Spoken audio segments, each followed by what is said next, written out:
Did you ride your Peloton today, Jordan? No, not yet. I saw Are you a Casey on there. Pelotoner too? Yeah. Dude, I've done 2 45-minute classes the last 2 days. Ooh, nice. I did a little easy 30-minute low impact ride, but I'll tell you what, the low impact rides really get me sweating. I think almost more than like the traditional rides. It's because it's consistent, man. There's Yeah. no like recovery. It's just consistent. That's how I felt. The freaking Peloton though has been an absolute lifesaver during old quarantine here. Yeah, it's been nice to have for sure. Because you were saying your jiu-jitsu gym has been closed for a while. Yeah, like 5 weeks, man. It's been awful. Dang, you do jiu-jitsu? Yeah. That's like throwing and stuff, right? Yeah. There's some throwing incorporated with grappling. Grappling, that's what it is. Yeah. Pretty much a huge component of like all the UFC fighters' repertoires. That's where Rogan kind of got his start in martial arts, wasn't it?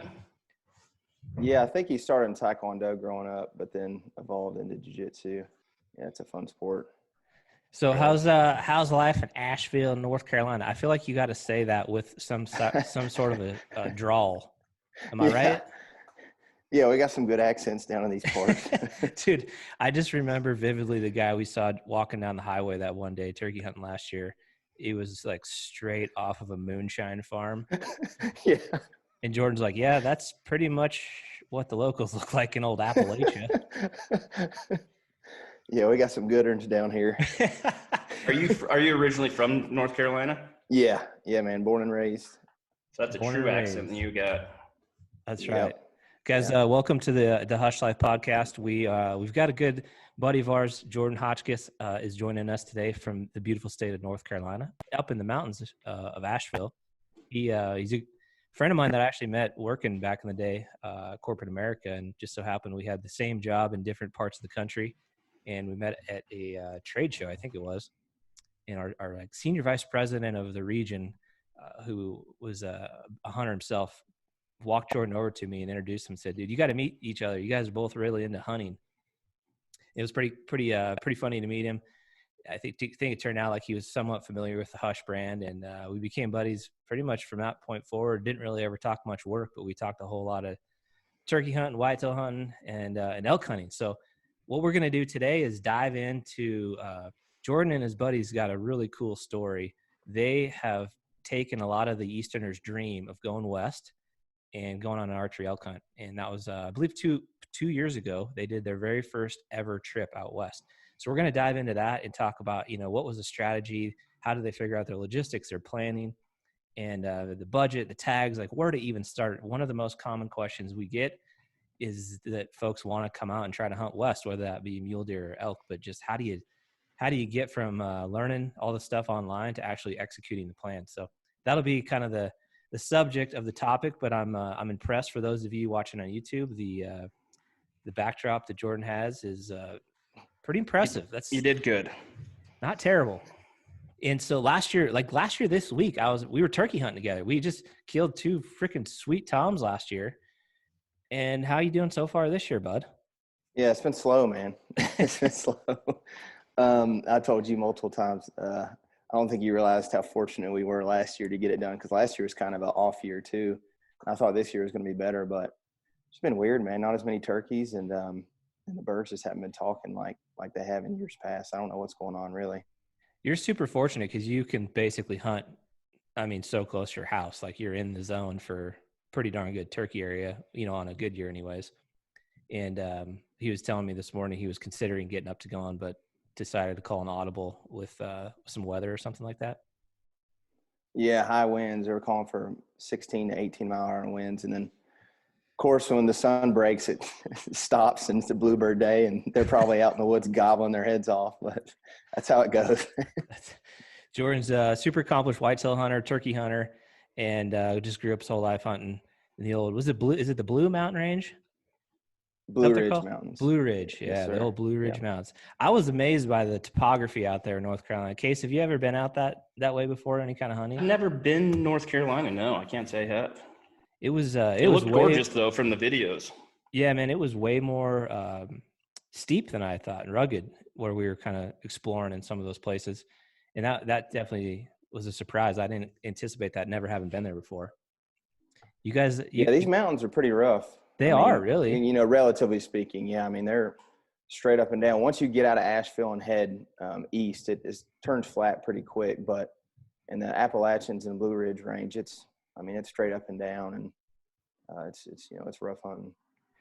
There's been a few songs wrote about the Blue Ridge Mountains, if I recall. Yeah. Oh yeah. Big bluegrass area. Oh yeah. As well. So you're a big turkey hunter, big whitetail hunter, probably grew up doing all those things, correct? Oh yeah. What's your favorite thing to do in the woods? Man, I feel like springtime, my favorite's turkey hunting. And then as soon as turkey season's over, I'm like fixated on, well, whitetail used to be, but after 2018, now it's like up until September's over, I'm fixated on elk. And then as soon as that trip's done, I'm like, okay, back to whitetail mode. But usually whatever season it is, I'm obsessed with it. So I agree with that. Walk us through a little bit, like, obviously most guys that hunt out east, they're fanatical about turkeys and whitetails because that's kind of what you grew up around. It's what's available. It's what's convenient, but a lot of people also are super passionate about that idea of going out west. So when did the plan start with you guys, like, considering this grand venture to come west and try to chase elk? Well, for me and some of my buddies, I've been dreaming about elk hunting since I was a kid. But, obviously like the rest of us when we were young, YouTube and everything wasn't around. All we had was the outdoor channel, and this going out west to hunt elk was like a pipe dream. There wasn't a very good job of portraying that you could actually feasibly do it, without being on a high dollar ranch. So I was like, maybe I'll get to go one day. It's kind of like one of my dreams. And then, after we started following you guys and the Born and Raised guys, and, people that actually showed us that it was, feasible, and we started, doing some research. We're like, we're doing nothing but getting older, so we might as well, put a plan together and try to kick it in motion, especially with the points game. I mean, I'm already late to that. Yeah, the points thing is another component of the variable that in some states it makes it even more challenging to kind of consider going out there because, for example, you got to apply in Montana. If you miss that date, then, there's a pretty strong chance you won't get a leftover tag. Wyoming, same situation. New Mexico, same situation. Nevada, Utah are super hard to draw. Arizona is hard to draw. So then you start kind of narrowing down the field. So when you guys were kind of considering that initial starting point of doing your research, what were the things that you were kind of looking into, I guess, just that very first step? I think the first step's probably the hardest. Yeah, man. I mean, the first step, really was once we set our mind to doing it, me and Tyler and David, that's three of my best friends. First step was just finding out what state we could actually go to. So we started narrowing down what states you could buy over-the-counter tags, because obviously that's what we're going to have to get. And then we just started diving into, logistics, how far the drive was, because we knew we were going to drive. We looked into flying for a while, and then we're just like, let's just rent a vehicle and drive across all our gear. Let's dive into the states real quick. When you're starting that initial thing, obviously, like what states did you kind of consider? What were on the table out of the gate to think about anyway? We narrowed it down to Colorado, Idaho, and Montana. Even though, Montana wasn't over the counter per se, it was feasible that we could actually get a tag for there if we wanted to. And then after looking at, it seems like there's not many people around here that elk hunt that we know of. None of our buddies elk hunt, but it seems like any out-of-state person that elk hunts from the east, goes to Colorado. So we always hear about higher numbers, and a lot of the videos we see on YouTube, like Colorado is always packed. So maybe we should focus on Idaho. And then we did utilize Go Hunt a little bit. Yeah. Looking at things like, harvest statistics, percentage rate, and just kind of started figuring out that Idaho was a spot we wanted to go, and then just started picking it apart from there. Did you guys, when you're looking at that state, obviously some of the statistics, maybe the bull to cow ratio, harvest percentage of public land available, there's a lot of variables to kind of consider there. How much did budget factor into your decision on the cost all in of the license and tag?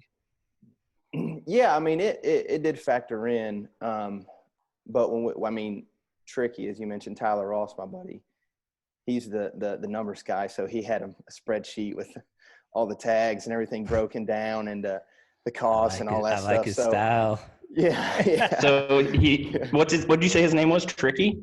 Tyler, he goes by, we call him Tricky. So his name's Tyler Tricky Ross. Is our Brian, it sounds like. Yeah. Oh yeah. Yeah. They're one and the same. Yeah. But there wasn't a huge difference in Idaho, Colorado, and Montana. There was a little bit, obviously, Brian explained to me as well before we even looked into Montana, but you had that option of going back for the rifle season, which was pretty sweet to us. But at this point in our lives, we all have young kids. It's kind of hard to do a 30-hour trip to go bow hunt, then come back and then go bow hunt during or rifle hunt during the rifle season. So we, while that's a plus, maybe in the future, right now, it's not very feasible for us to do. And Idaho turned out to be a little cheaper. So it factored in some, but we ended up determining Idaho was going to be the best bang for our buck. So once you guys came up with Idaho as the place, what was the next step? How did you figure out location? Because this is a question I think we get asked the most. Like, I'm from Idaho. Those guys are Brian and Eric from Utah. But like, if we're anywhere like at a show and somebody comes up and says, "I've been looking into hunting in Idaho. Where should I go?" And I don't ever want to like give out our spots because they're secret, but I've always want to protect those spots that might be somebody else's, that I don't want to like, bombard them. So I always just say, well, you got to do some research. You got to look at all those things we just talked about, statistics of, harvest and bull to cow ratio. Like how did you guys go about figuring out exactly in Idaho where you guys wanted to end up? Yeah. It seems like even from the outside, I see people all the time on social media like, "Oh, where should I go elk hunting?" It's like, it's a lot of work. It is. You got to do some research. You got to do your part. It's not as easy as just, you don't want to ask somebody, obviously. We use Go Hunt, did look at the bull to cow ratio. We looked at harvest success rate. We looked at, started reaching out to biologists, mainly Tyler Ross did a lot of this. Started reaching out to biologists, game wardens, foresters, even just say, "Hey, what's the hunt pressure out there look like? Do you see a lot of people? Access?" Another huge thing for us was utilizing Onyx, that roadless layer and the burn layer. We started looking at all the burns from previous years, the roadless layer, because, kind of a common theme we were finding was that, and especially after talking to BMAC, is like, you want to get far back in there, but not like bomb out 10 miles and there's no elk. So you're like, oh, you're killing 2 days coming, back out. So we're trying to find that happy medium of like a unit that we could get off the road, and it was really hard to access. There's a lot of good land in between the road systems, but, we could still come out in half a day or a day and find somewhere else if we weren't on any elk. I think you bring up some great points on the research component, right? The first thing you said that stood out to me is it's hard and it's a lot. There's a lot to do. Yeah. And that is so true. And I think, the way that we're all wired is that having that immediate, gratification of finding answers to questions we might have. And I think the takeaway is the data is out there.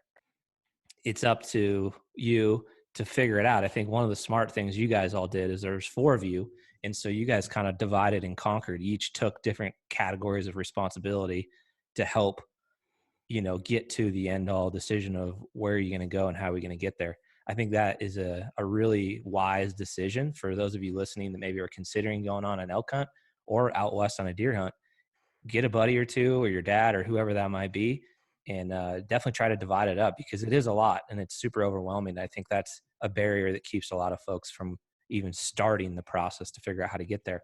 So I think that was super interesting. I love the, kind of diving into some of the different layers of access and being strategic about it. Again, Go Hunt is a great resource to kind of identify a lot of statistics. Onyx is a fantastic resource for when you're out in the field and you're pre-scouting and you're just trying to like get some zones that are worthy. And then to your point, contacting the different agencies, whether that be the game and fish biologists or law enforcement or whatever that is, everybody has some potential data that you could get from it.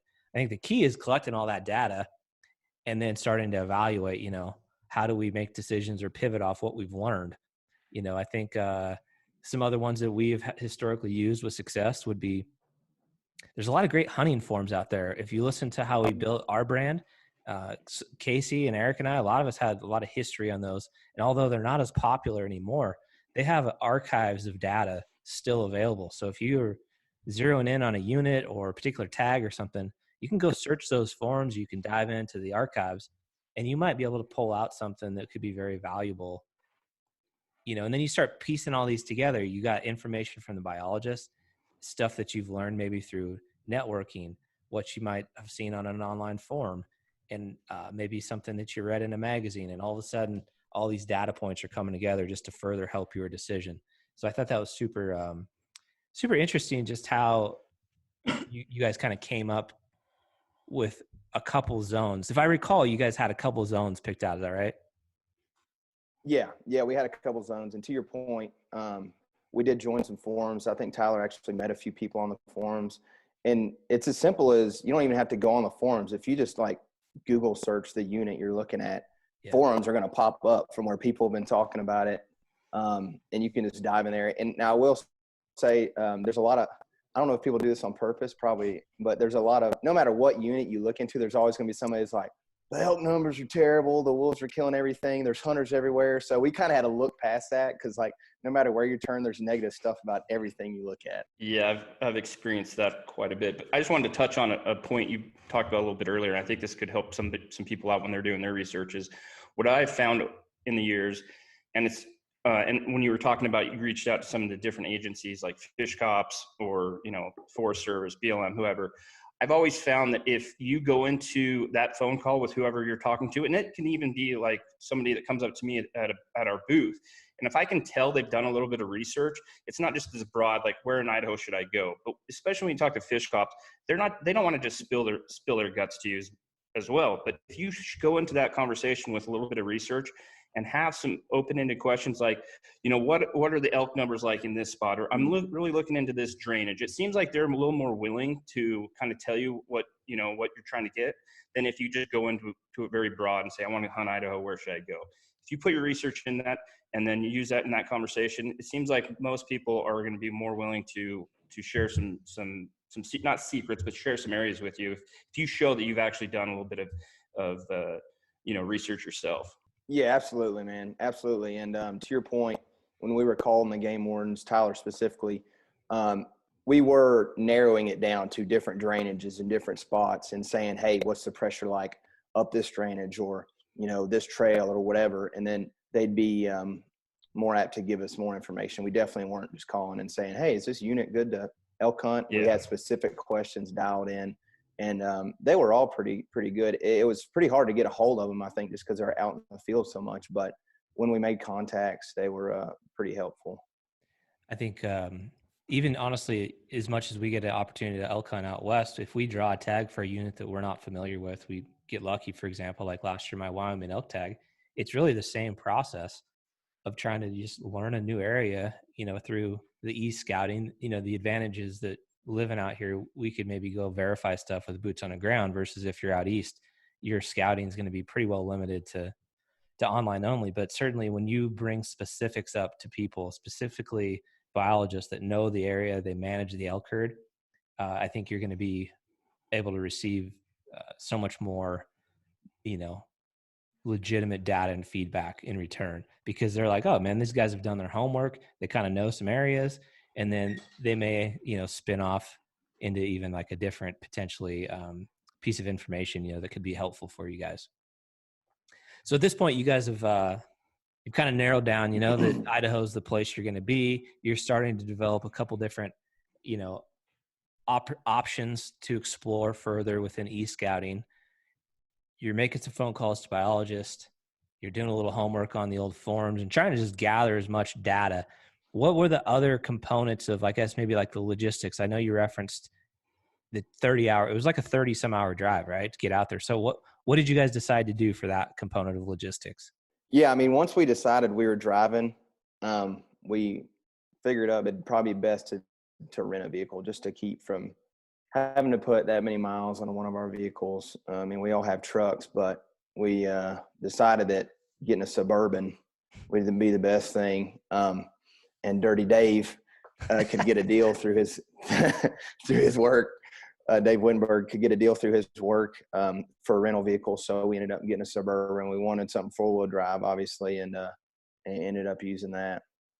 So did you guys end up bombing straight through to Idaho, or did you stop anywhere, or just kind of rotate driving shifts? Yeah, man, we just rotated. We hit the road, and the first time we stopped at some I think it was some we went into Idaho and like hit a Walmart right before it closed at like 11:45 that night, and found some BLM land that we could camp on. So we just like pulled over and threw our gear out, threw some tarps out, and like slept in the sage. And I remember it was just like first time like being outside, you know, like the smell of the sage. I'm like, God, what is that smell? Like, realizing it was just overpowering, you know what I mean? Oh yeah. Yeah. So we slept there and then got up and, you know, started trying to get to where our first waypoint was. And before we left, even started to drive, we had, I think, like 70 plus waypoints in 4 or 5 areas that we wanted to focus on, and we had them numbered from, you know, best spot to worst spot. Because speaking with you and a lot of the other people we spoke to, one of the common themes was like, don't get hung up on one area, you know, and if there's not elk there, there's not elk there. And we figured that out pretty quick as we started getting into our hunt. But I think that happens to a lot of guys is they get so concentrated on one area, and maybe they've even hunted it in the past and they've found elk in that area. But we always say, and a lot of guys say, you find elk where elk are. Yeah. So not just having one area, but having multiple areas that you can just kind of start checking the boxes, like, you know, and sometimes that's what hunting is you're not going out and finding animals, but really you're going into areas and you're finding where the animals are not. So you can move on to the next area and just kind of eliminate those areas where they're not hanging out at that time. Yeah, being nimble, Absolutely. right, when you're out there is so critical, particularly if you don't know the area and you're kind of coming in blind to a degree. You just, to your point, you know, setting up a base camp and just putting all your chips in one place, if you only have a limited number of days, can sometimes be a bit of a gamble, versus if you're a little bit more nimble, you might be able to validate, this place is either, you know, if there's too many other guys here, we're not seeing any fresh sign, not hearing any bugles, time to move to go check out spot 2.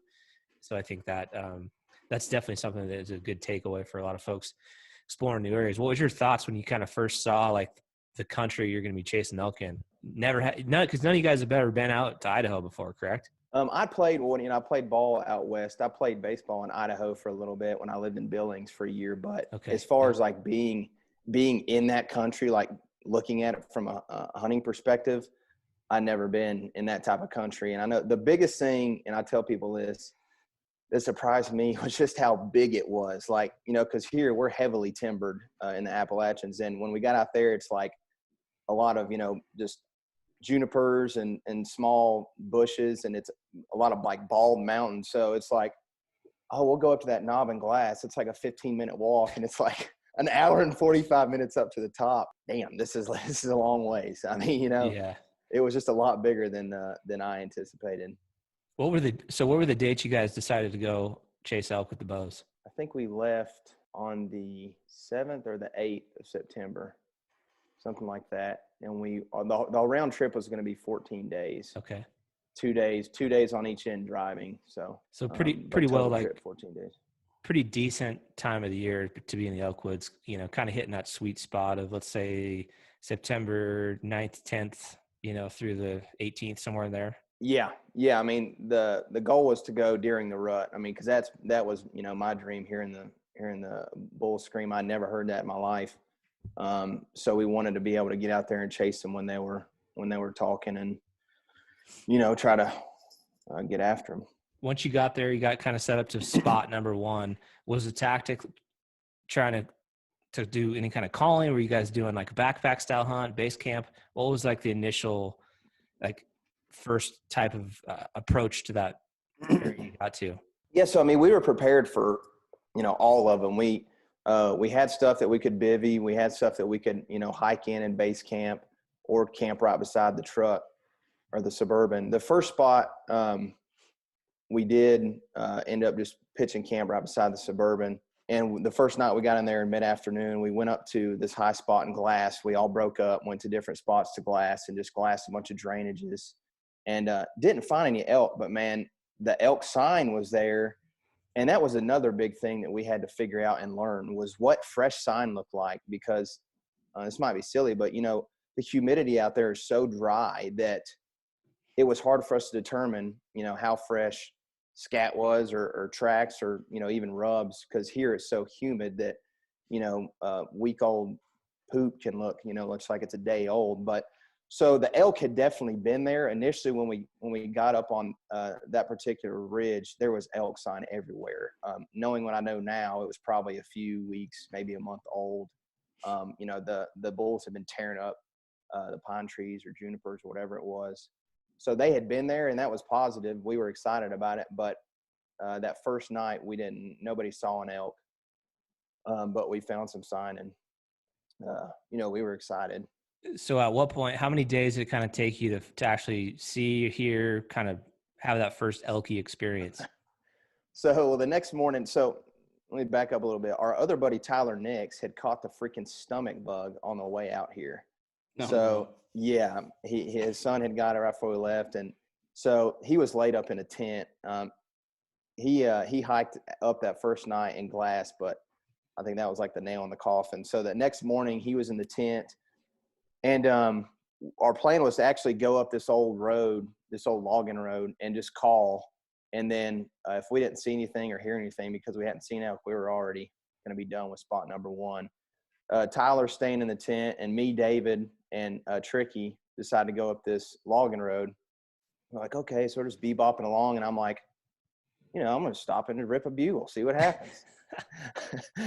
So that's another thing I will tell anybody that's listening to this is thinking about going, is learn how to call. And I'm going to make a bold statement here.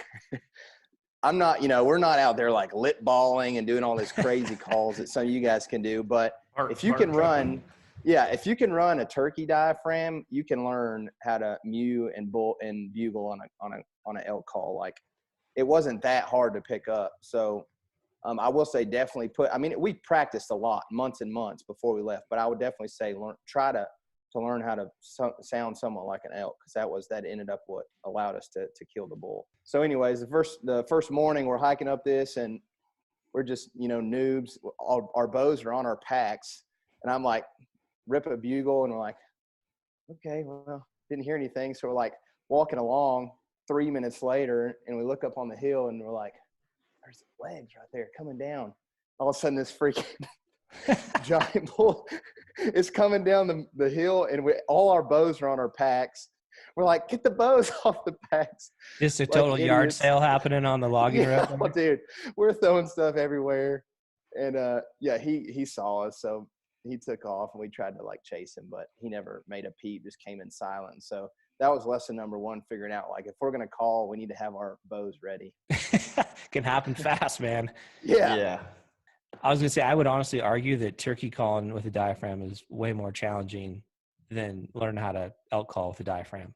There's just so many more, you know, like cutting and stuff. Some of the stuff that you guys are able to do back east, where you're growing up turkey hunting and calling a lot, I think is so much more challenging than learning how to call a bugle. And probably what you learned out pretty quick is, as long as you sound moderately like an elk, like, that's pretty much good enough for being out in the woods, in my opinion, anyway. Yeah, if you can make like hit three different notes calling elk, like, you're going to be probably pretty good. Like turkey calling, you're hitting like all these crazy notes.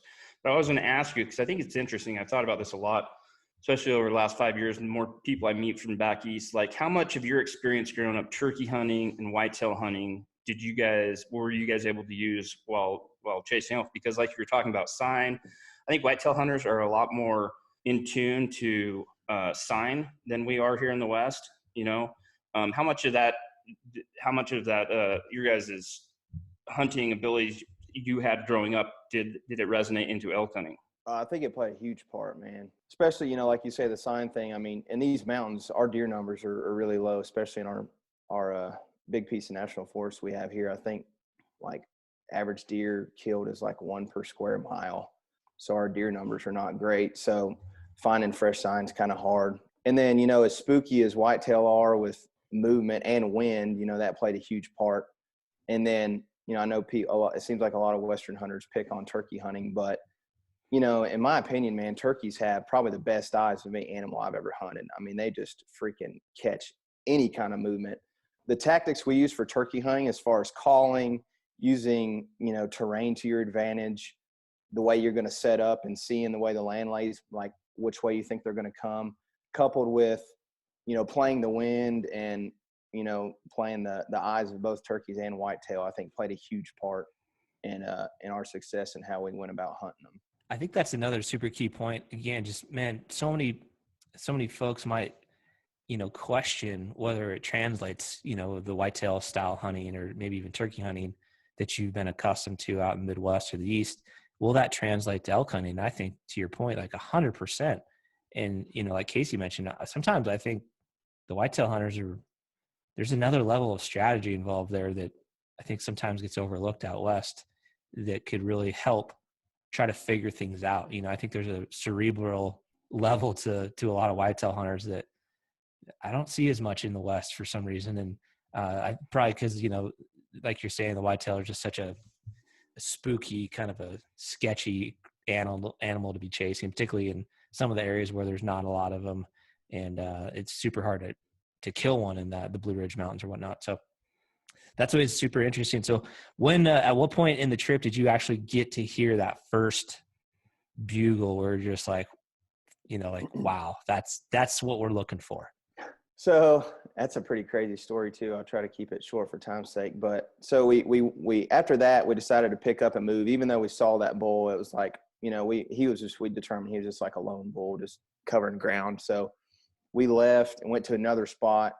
And again, we found a little sign, but just wasn't that great. So we ended up just going up north, a little farther north in the unit. And a few of the guys that Tyler Ross had actually met, I think via forums or Facebook or something, we'd been texting with him back and forth. And he had 4 or 5 pictures, screenshots of like the waypoints that we had saved with topo and all that. And he actually sent it to him, was like, hey, we're trying to debate which of these spots we should go to. What do you think? And they were actually like, you know, I would recommend maybe trying this spot. This looks pretty good from what you've sent me. So we took that into effect and started going to one of those spots. And we actually so before the first 2 spots, there was no hunting pressure, nobody. And then we went up north and dude, it was like, we pull into this trailhead. There's like canvas tents and horse trailers. And I'm like, what the crap? Like, it's like outfitters everywhere. And immediately we're like, oh no. But then obviously we're like, and we're seeing locals. So we're like, okay, there's obviously elk here. If there's all these people, like, you know, these guys know, and there's outfitters and stuff. So it actually worked to our advantage because we backed out and went to the waypoint we wanted to get to. We found another trailhead on the back side of it and pulled up to that gate, and there was nobody there. And just, you know, unloaded and put our stuff on our pack and then bombed back in a couple miles and kind of set up a base camp there. Hunted a few days, didn't hear or see any elk. Yeah, we didn't hear or see any elk for the first 2 days. David had to go out and call. It was his daughter's birthday. So he went back to find service and like drove back into this little town so he could FaceTime his daughter. And me, I went one way, and Tyler, the 2 Tylers, Tyler was recovered from his stomach bug, had went to another way. So I'm like hiking along. And I'll tell you one thing that surprised me was this whole time again, it goes back to these mountains being so big. I just thought that like even without glass, you'd be able to see an elk on the hill because you like think that they're going to stand out. But the first time I saw elk through my binos, it was like, you know, they looked like they were like this big. And I'm like, oh my God, like I realized that tree's 80 foot tall versus 25 feet tall. And the elk is not going to just stand out on the side of the mountain, you know? So I'm hiking up this trail. I find a group of elk. It's like midday. That's another thing. All of our encounters, besides that one, all of our opportunities were in the middle of the day. Like I killed my bull at like 2 p.m. Anyway, so I'm like, oh crap, you know, there's freaking elk. I'm all pumped up. The wind was blowing to them. So my plan was to come back down and go over the top of this ridge. And also I'll say we were there to kill an elk. Like we didn't care if it was a cow, you know, we had realistic expectations. We were just like trying to get up, you know, meat on the ground, get some elk on the ground. So I'm like, I'm going to drop over this, you know, top of this ridge, circle back, and I'm going to pop over top of them while they're bedded and just kill one of these freaking cows. Well, of course, that hike took me like 2 hours and 45 minutes. And I pop over the ridge, and they were kind of like bedded under this tall grassy knob, and on both sides was just heavy timber. I'm like trying to get up to the top of this grassy knob, and I look, and they had gotten out of their bed, and I see them like in a line, skyline on top, and all of a sudden I see some bulls with them, and I'm like, oh my God, they got up. So I basically start sprinting around the bottom of this knoll to try to cut them off while they're coming this way. Well, right before I saw them, man, I got into the north facing side of that timber, and it was like I stepped into a barn. I mean, like I could smell elk. Yeah. It smelled like livestock. I mean, there was fresh poop everywhere, just wet where they'd been there that morning. And I'm like, oh my God, this is what it looks like to see fresh sign finally. And so I'm like sprinting around, and I don't hear anything. And I'm like, oh man, they must have ducked me. Well, all of a sudden I hear a bull scream, like above me, like, I don't know, 500 yards. And then as soon as that one screamed, because I thought it was that group of elk, I heard just a low, just mean sounding bugle. And it was like 70 yards behind me. And I'm like, oh, and I turn around and here comes this freaking like 300-inch bull with his nose in the hind end of a cow at like 75 yards, like, so that was the first freaking thing I'd like experienced with a bull. And I'm like, oh my God, like I'm like trying to range as fast as I can. And he's like right behind this cow, and they're beelining to the trees. And I'm like trying to go down this shale rock and just trying to make a move. And then I was moving so much, which I knew it was like one of those do or die situations. The cows, when I get down to try to get a shot, I look up and all the cows are staring at me because I just made so much noise. But I didn't care. I was like, I knew I was going to have to get aggressive or I wasn't going to get a shot. So I like ranged him and drew back, and then I look up and the cows are staring at me, and they all take off. And I ranged them at like 60. And I guess that's another thing that I'll mention. Like we've been shooting at like 80, 90 yards for months, you know, because, you know, prepping as far as that's concerned. And so he's in the woods. So I'm like, oh crap. Well, I look and there's like a raghorn at like 40, but I had still ranged him at 60. So I actually pulled down and squeezed one off and overshot him by like a foot. And I was so disappointed. And I will say I started laughing because when I'm like, before this, watching people miss elk, I'm like, how are you missing after killing a whitetail? I'm like, how are you missing these animals the size of a horse? So I got served a slice of humble pie really quick. But I was just so excited, even though I had missed. And it probably made me feel better because I didn't shoot at the giant bull. I was shooting at the raghorn that was standing there. And I'm like, I was pissed that I missed him, but I was so excited that I just had that experience. I sat down and was just like shaking, and I was so pumped up, man. Yeah. So like in retrospect, thinking back on that first encounter where you really like were in the zone of elk, what were some of the like two takeaways, kind of thinking back, reflecting on that moment when, you know, hearing your first bugle, seeing like your first elk within bow range, two takeaways that you would say like really resonate with you today? I mean, I think about that bull all the time. I'm so happy I killed the one I did, but like, I'm just like, oh my God, that'd have been so epic if I killed that thing. One of the biggest things initially was being, I don't want to say like being even more in shape, because we had been like hiking and training for like probably 8-9 months. Cause we knew, you know, just everything we'd seen in the terrain, we knew it was going to be intense, but I'll say even more so because, you know, my nerves and me running around the base of that knob with a pack on my back and everything, like I was, you know, a little gassed. So that, and then also, even though we have steep country around here, we didn't practice as much shots, like, you know, like straight over, angles. Almost like, yeah, I mean, you know, almost like tree stand angles. I never really took that into effect. So that was another big thing that initially I was like, okay, I need to be in, you know, even better shape, because I think, you know, me being gassed affected my decision-making right there and my shot. And then also just the angles of those shots, because it was just straight up and down.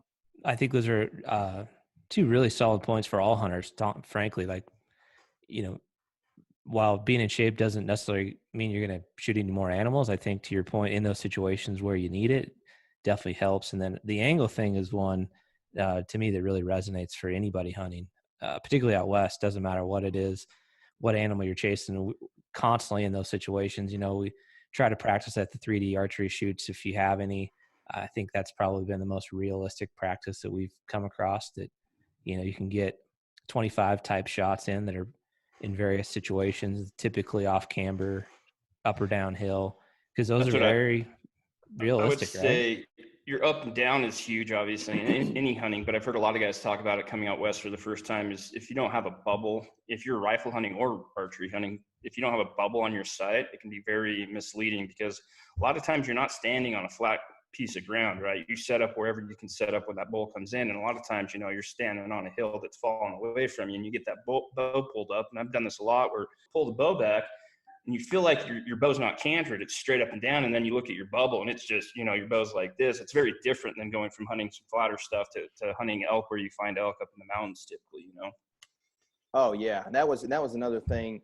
I stress that to a lot of my friends as well, that bubble. And we learned that pretty quick by, cause most of the time our max shots at whitetail is so thick around here, 40, 45 yards if you're lucky. And if your bubble's way off, it's not going to hurt you that bad. But when we were practicing, those 80, 90, 100-yard shots, like if your bow's canted a little bit, you're shooting a foot and a half to the right.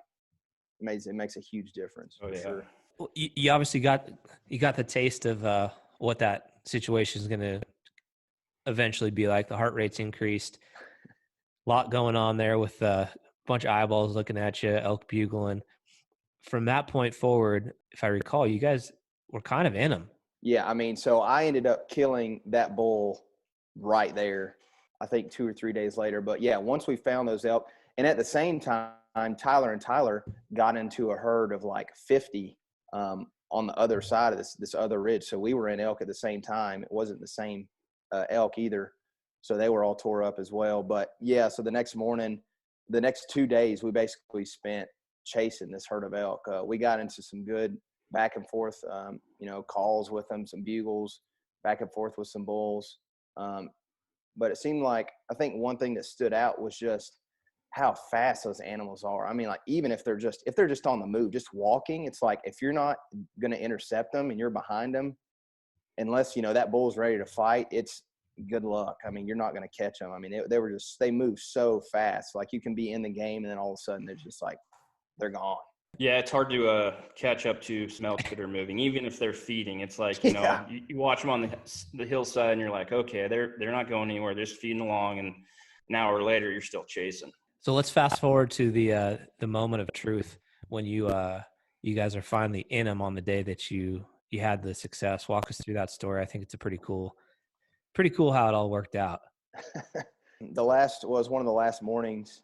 We all met up and we're like, okay, let's split up 2 and 2. And David, Dirty D, was actually like, why don't you guys maybe go on the back side of that ridge where they'd been bedding and maybe set up and try to glass that knob. And they had found a pretty good walla on closer to camp. So him and Tyler Nix went to the walla, and me and Tyler Ross went up that creek, and we were sitting there. We literally got to where we wanted to start glassing, look up on that knob, and here comes the bull that we ended up killing with like 6 or 7 cows on a grassy side of that knob.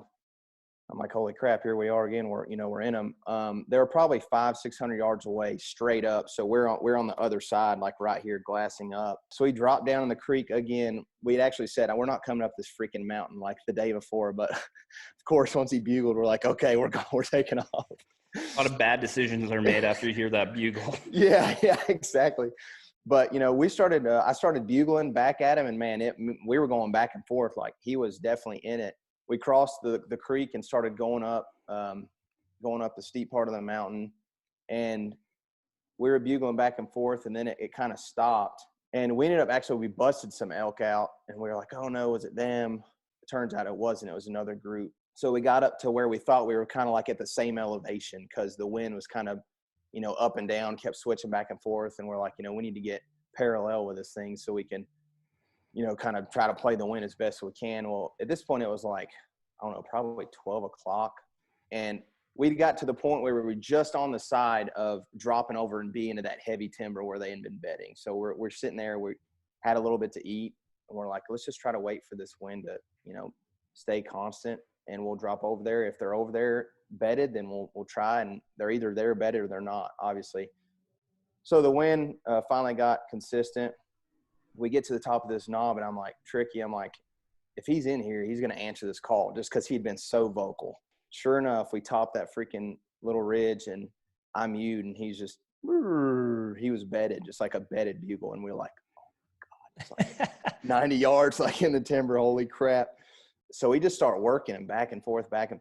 Man, we were probably there for 30 minutes, him bugling at every freaking cow call. So finally we're like, we were so close, we couldn't see him obviously because it was so thick, but it was like, we're going to have to do something. And it was coming down the wire. So we're like, screw it. Let's just get aggressive with him, watching you guys and born and raised, like whatever. So I just blow a freaking bugle right in his face. And then we hear him stand up out of his bed and start just raking these trees. And he answers back, and I'm like, oh man, he's getting mad. So, so we start just leapfrogging from tree to tree, trying to get into the bedroom where they're at. And I'm not so sure if the cows tried to take him away because they didn't want to be harassed, or if he was trying to take the cows away. I don't know, but they started getting away from us. And it came to a point where I was behind this big, fallen down tree, and Tricky dropped back 60, 70 yards and started calling. And I had my glass out, and I could see the cows and the bull probably 90 yards down in this dark timber. I could see his rack, and I'm just like, oh my God, my freaking blood's pumping. So Tyler just starts mewing and breaking branches, and just after watching you guys taking logs and slamming trees and everything else. So Tyler starts doing that. That went on for probably 30 minutes. Well, this large calf comes. We kept piquing her curiosity. She keeps coming up to 20 yards from me. And funny story, well, it was coming down to the wire, and I hear a noise, and I turn around, and Tyler's putting his release on his bow, and I'm like, no, dude, don't you short stand you. I'm do not freaking shoot this calf. Do not do it. So he doesn't, but I think she actually saved us. She came back 2 or 3 times, and he just keeps calling, man. And finally I see, and I've been ranging all these open spots the whole encounter. I see him commit to this trail, and I'm like, holy crap. So I range a spot. It was 46, and I draw back, and he stops facing me. And Tyler was behind me, and I put it, because at that point we'd been on him long enough for me to just chill out and just completely hone in on this shot. I'm about to shoot him frontal at 45. I felt dead freaking calm. And I put I shoot a 5-pin slider. I put my pin on him, and he's walking towards Tyler, walking, and he keeps walking. So I'm 40, 30, 20. And 10 yards, he stops at 10 yards, and I just put it, he was quartering to me. I put it right behind his shoulder blade, just squeezed it off, and it buried fletch deep. And he takes off running, and I see the blood, and I drop my bow, and I look at Tyler, and he's literally on the verge of weeping, and runs up to me and gives me a hug. And no joke, I give him a hug, and I look up, and the bull is tipping over at 30 yards. Wow. And just pretty all dude, it's the best, besides, marrying my wife and my kids. That was probably the best moment of my life. It's having all that come together, and it was a dream, because, it was getting down to the wire. I'm I don't know if this is going to happen. It was awesome. Yeah. I know we've mentioned it already before, but that is just such a huge accomplishment for anybody, frankly, but for you guys to go 30 some hours cross country to a place you've never been to figure it all out, put it together, and actually walk away as a successful hunt with a punched elk tag is just absolutely incredible. I freaking love that story so much. Yeah, man. And I'll say this too, elk hunting is such a team effort. And I've heard you guys say it so many times, and you don't realize it until you're in the moment, but every single one of us played such a huge part. That was our elk. Yeah. I was just the trigger guy. Between Tyler, Nick's glass, and he was a freaking glass and all-star finding elk. David told us hey, why don't you guys go try that? Tricky calling behind me. It was such a team effort. And then, obviously cutting it up and hiking it out of there. And, that's the ultimate team effort. But Yeah. So I'm always curious. First time walking up on that elk, as he lays, before you start cutting into him, what goes through your mind? It was just like, man, it was incredible. I mean, he was just seeing him there, and he was so big. You don't realize how big those animals are until you walk up to one. It's just the best feeling ever. To this day, like, we've killed a lot of elk. It's just every time it's a surprise. Like, man, these are big animals. It doesn't matter how many you kill. Like, every time you walk up on one, it's just like, wow. It's a little overwhelming sometimes, and especially for you guys walking up on your very first elk, coming 30 hours from the east to seeing a dead elk on the ground. That's a pretty cool story. I was telling Brian I remember when you killed that elk. I think we were hunting together. Brian showed me the picture, and it was just like, man, that's an accomplishment. There's a lot of guys. I tell a lot of people, like, even if you grew up here in the West and elk, probably less than 1% of people kill an elk their very first trip, and especially with a bow. How long did it take you guys to get that bull packed off the mountain? Well, I think we killed him at like 2, and so we still had to find Tyler, Nix, and Dave because they went to that wallow. So the plan was, which is a stupid plan, like, if we kill something, we'll get out and bugle as loud as we can, and you'll hear us like like Anchorman, like news team assemble or something.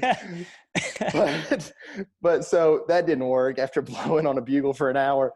So now, I was the only one with an inReach, but now we're going to get more inReaches and get some good radios or some way to communicate. But Tyler actually hiked out and found the guys. It was like, come on, let's go. We killed one.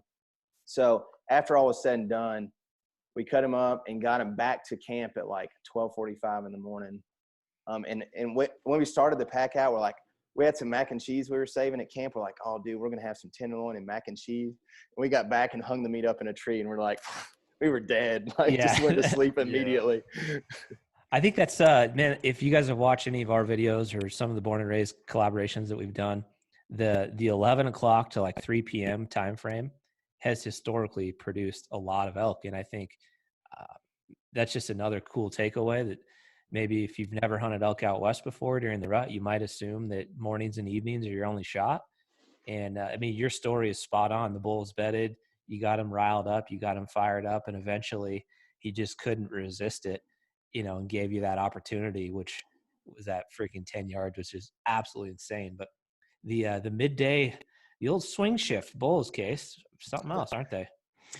Well, it's kind of similar with turkeys, right? I've heard and read a lot about turkeys, and the best time, a lot of guys say to kill turkey is between that 10-2 window.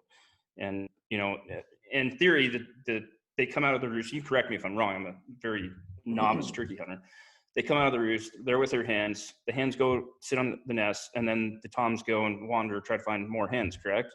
Yeah, and I mean, if you can get a turkey to answer you and gobble between 10 and 2, then 95% chance you're going to kill them because they're just by themselves and looking for love.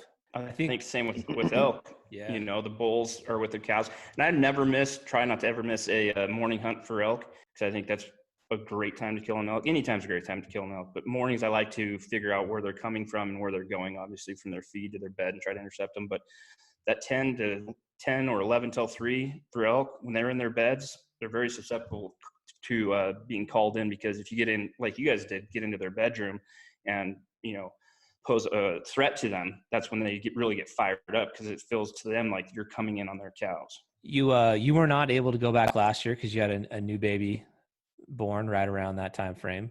I know Tyler and Dave did go back, had a good time, but nothing quite worked out. What's your guys' plan this year? Are you gonna try to make this? Has it become an annual trip? That's the $1 million question. Man, initially we're like, we'll do this every 2 to 3 years. And after the first year, we're like, we've got to figure out a way to do this every year.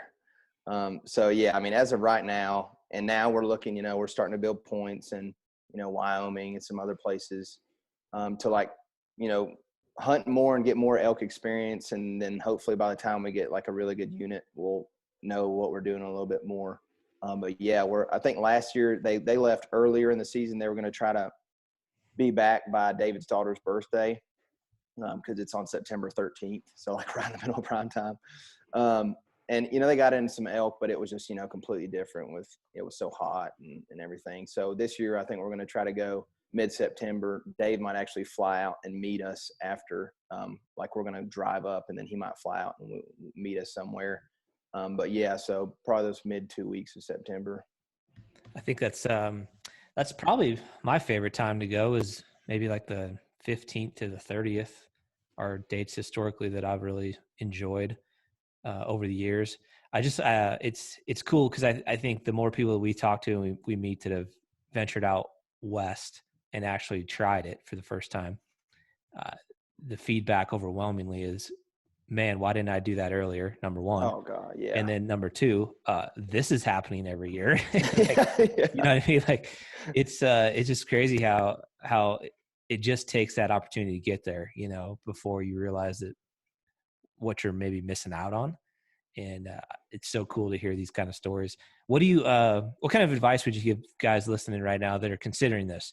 Maybe they've done a little bit of research or they've considered the idea of going west, but they just haven't quite got there. Like, what are a couple of things that might help them get over that hump and actually try it out in the next year or two?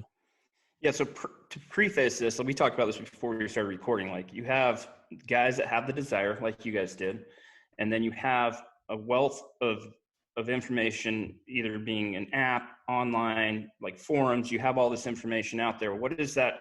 What step do you need to take to actually make it happen? Like what finally happened where you guys was like, we're doing this? Because I think a lot of guys get stuck at that point. It's kind of like us with Alaska. We talked about Alaska a lot. None of us have ever stepped foot in Alaska. I think Alaska is kind of like, for Western guys, like that's kind of like the ultimate, like they want to go experience that Alaska thing, just like, how Midwest and Eastern guys want to come do the Western thing. And we have all this information, but we just haven't taken that step. What finally happened for you guys to take that step, and some advice for other people that are thinking about it and have the desire to do it?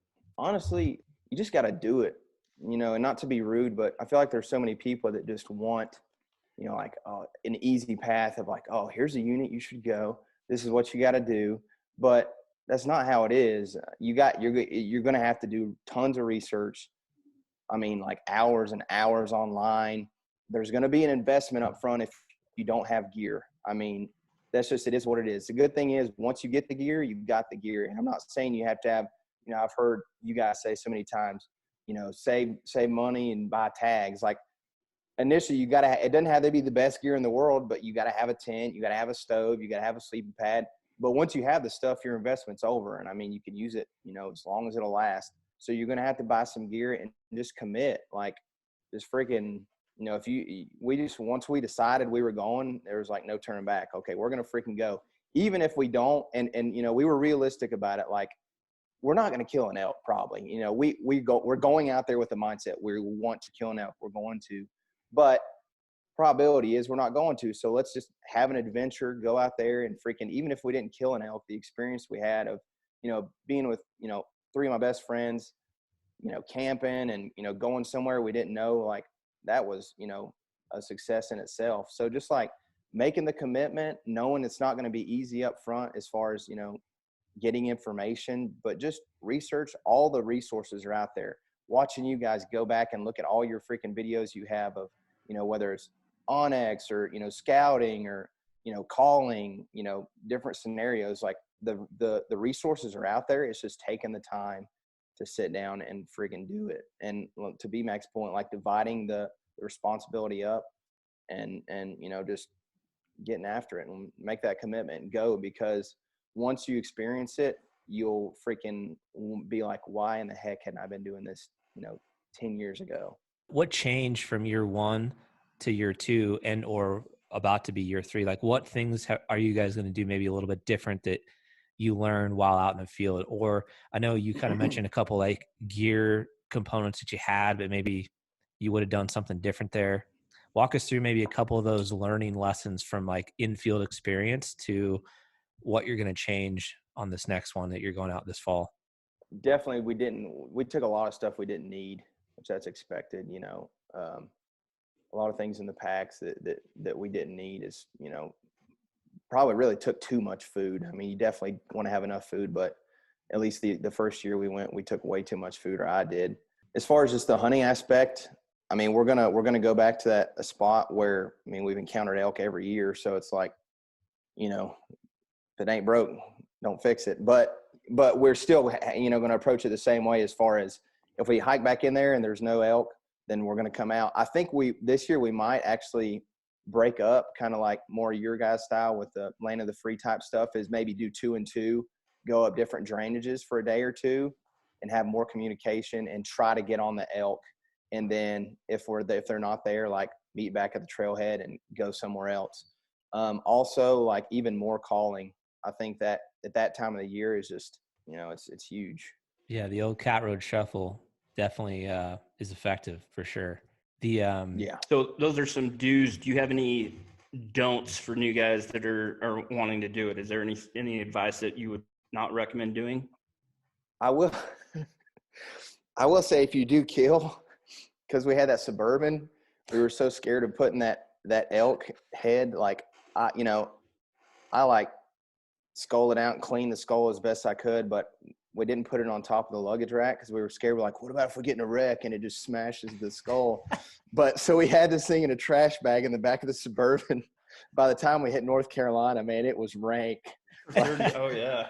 Yeah. So the old Dirty Dave get the deposit back on that thing or what? Yeah, he did. But I think he gave it a good cleaning. But yeah, so if you kill, like, you know, we had the meat obviously well taken care of in coolers, but you might want to put the skull on top of the vehicle and strap it down. Oh man, we got some funny stories about that for some antelope hunts, but man, I think we've said it before, but love having you share your story with everybody today. I think it's super inspiring, and I hope it motivates some of you guys listening to take that next step, you know, and make it happen. We have a saying that you only get so many opening days, and I think it's a very, very true statement, especially in these crazy times, man. It's going to make September so much more enjoyable this time around, more so than it ever has before. So Timber Ninja Outdoors, let's give those guys a little bit of a plug. What are you doing? What's unique about this particular company that you're now a part of? Yeah, so me and a few of my buddies are starting a mobile hunting company. We're developing carbon fiber products for like mobile hunters and the whitetail, mainly focused towards whitetail. We have some carbon fiber climbing sticks that we're about to come out with. We're just waiting on the website to get done. It should be done here in a few weeks. But yeah, it was basically just started from one of my other buddies, Jason Red. He's kind of the founder of the company. We do a lot of, you know, like backpack style hunting in the mountains, North Carolina, and was trying to figure out how to save weight. And he had a good resource for some carbon fiber and started working on some sticks. And me and Tricky and him have kind of developed these sticks, and you know, the feedback's been good so far. So we're excited to get it launched, and just is what it is. Where it kind of turned in from one of those things of like Jason making the sticks, and then when I got my hands on them, I'm like, dude, we've got it. Like, I want a set of these. And he's like, really? I'm like, yes. So it kind of developed into one of those things, like maybe we should, you know, look at trying to sell some of this stuff. So turning a little hobby into a business sounds familiar for sure. Where can we find you on like Instagram or something? Timber Ninja Outdoors on Instagram, Facebook, and then we have a YouTube channel, Timber Ninja Outdoors. And like I said, the website's going to be finished here in a few weeks, but it's we crazy. should be releasing those sticks. So we're super novice, obviously, on the whitetail side, but it's pretty wild to see how that kind of mobile saddle style, go super light, you know, really nimble type of hunting has picked up the last couple of years. Oh yeah, big time. All right, man. Well, we appreciate you sharing your story with us. Thank you guys for watching. If you haven't already, make sure you subscribe to the YouTube channel or give us a follow on Instagram over at Get Hushin'. We've got some more shed hunting videos to come. We got some the turkey quest has begun. Casey and his boy Gage and Logan just got off of a pretty rad hunt. Yeah, hopefully you guys enjoyed the turkey quest. By this point, you guys should have watched the 4 videos.